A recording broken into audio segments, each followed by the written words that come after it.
context and helping provide also a list of appropriate questions. And under the emergency circumstances as opposed to routine circumstances, I can live with that. Okay. Ms. Chesmer, how would you feel?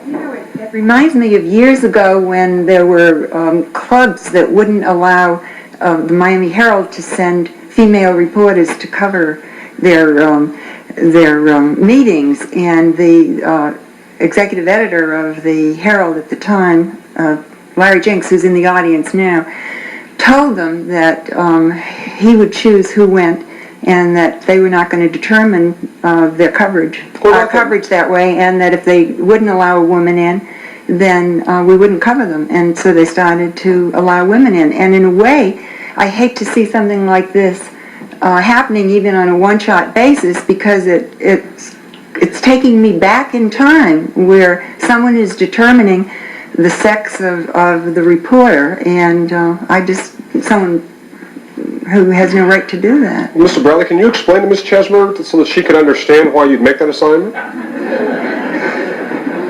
Well, you've led me to believe there's a difference in the story. One is there's a sexist club that has no great story that I know about, and the other is a once-in-a-lifetime chance to get involved in the biggest story. That doesn't bother me. No, it doesn't bother me. You need to speak to Ms. Chesmer.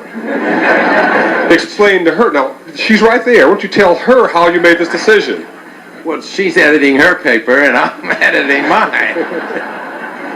I really think that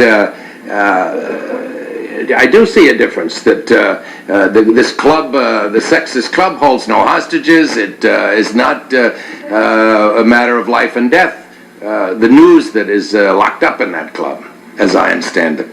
Well, this was a club where the political figures often made major announcements, and it certainly isn't the same scale, but I think that the question is not scale of news story. The question is the ethics of the decision and the ramifications of the decision. Okay. Mr. Roberts, would you handle that second scenario?